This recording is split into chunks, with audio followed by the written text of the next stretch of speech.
میرے بھائیو، ایک اپنی عبادت ٹھیک کرو، نماز، روزہ، حج، زکوٰۃ، ایک اپنے اخلاق ٹھیک کرو۔ اگر تم مسلمانوں والے اخلاق اپنا کے اس ملک میں رہو تو اسلام کی ہوائیں چل جائیں، لوگوں کے لیے خیر بنو۔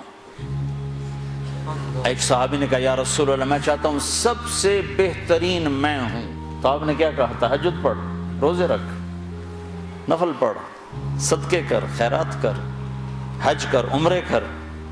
آپ نے فرمایا لوگوں کی خدمت کر، تو سب سے بہترین انسان۔ اچھے اخلاق۔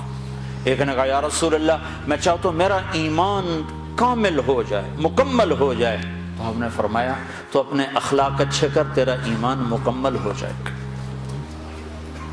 تو بھائیو، نماز روزے والے تو بہت سے مل جاتے ہیں، داڑھی پگڑی والے بھی بہت سے مل جاتے ہیں، اخلاق والے کوئی نہیں ملتے۔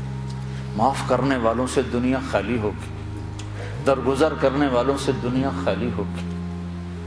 بیوی کو غصہ چڑھ جائے تو خامند پہ چڑھائی ہے، خامند کو غصہ چڑھ جائے تو بیوی پہ چڑھائی ہے، اولاد کو غصہ چڑھ جائے تو ماں باپ کی گستاخی ہے، ماں باپ کو غصہ چڑھ جائے تو اولاد کی ٹھکائی ہے، پٹائی ہے۔ یہ نہیں دیکھتے کہ یہ تربیت کا تقاضا ہے یا نہیں ہے۔ بھائی بھائی سے تمہارا کیا رونا رو۔ میرے سامنے ہمارے علاقے میں یہ دو بھائی دیواریں ساتھ ہیں، ایک مر گیا، دوسرے کا مجھے پتہ چلا اس کے جنازے میں نہیں جا رہا۔ میں نے اس کے بیٹوں کو بلایا، میں نے کہا مرنے کے بعد تو سارے جھگڑے ختم ہو جاتے ہیں، چلے جاؤ۔ کہ نہیں جی ساڑی بنی نہیں ساری زندگی ہون کی بنانا۔ اور میں نے کہا اب تو وہ ختم ہو گیا ہے، جن باتوں پر تم لڑتے تھے وہ باتیں ختم ہو گئیں، اپنی ماں کا دودھ ہی یاد کر لو۔ یقین میرا صرف پڑوسی تھا، میں نے اس کے پاؤں پکڑے، ہاتھ جوڑے، نہیں گیا جنازہ۔ ایسوں سے جہان بھرا پڑا۔ ہمارے اخلاق کیا ہیں؟ جو سلام کرے اسے سلام کرو، جو نہ کرے نہ کرو، یہ ہمارے اخلاق ہیں۔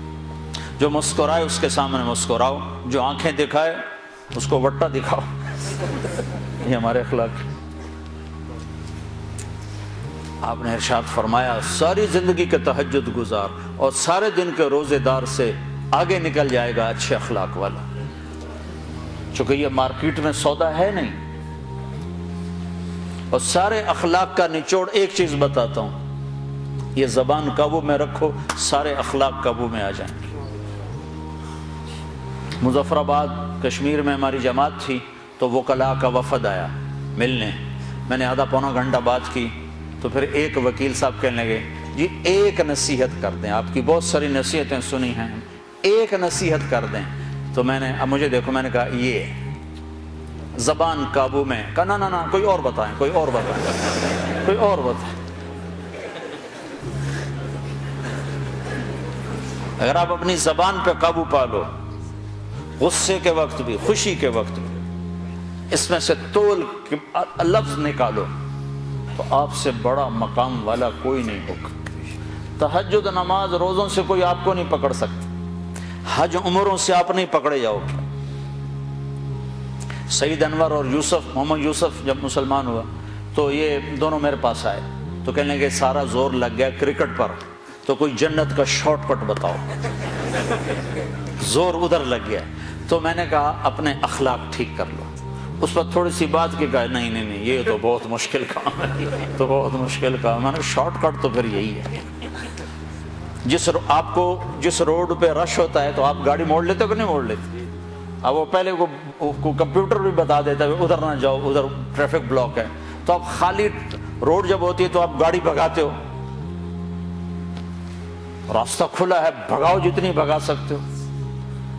تو میں یہ مثال دیا کرتا ہوں کہ نماز کے روڈ پر بھی بہت لائن ہے، بڑی لمبی لائن لگی ہوئی ہے، روزے کا روڈ بھی بھرا ہوا ہے، حج کا روڈ بھی بھرا ہوا ہے، عمرے کا روڈ بھی بھرا ہوا ہے، علم کا روڈ بھی بھرا ہوا ہے، لکھنے پڑھنے کے روڈ بھی بھرے پڑے ہیں، اور درس قرآن درس حدیث کے روڈ بھی بھرے پڑے ہیں۔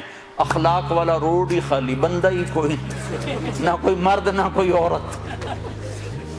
تمہاری سزوکی بھی ہوگی تو مرسڈیز سے آگے نکلے گی، کیونکہ وہ تو کھڑی ہوئی ہے، تمہاری جا رہی ہے، خدا کے سہارے چلی جا رہی ہے۔ نہ ڈرائیور کو خوبی نہ انجن کا کمال۔ ہمارے یہاں جب پرانی بسیں ہوتی نا اس کے پیچھے لکھا ہوتا ہے نہ انجن کی خوبی نہ ڈرائیور کا کمال، بس خدا کے سہارے چلی جائے۔ تو میرے رب کی قسم، تم یہ مرد عورت اپنے اخلاق اچھے کر لو، تمہیں پکڑ کوئی نہیں سکتا۔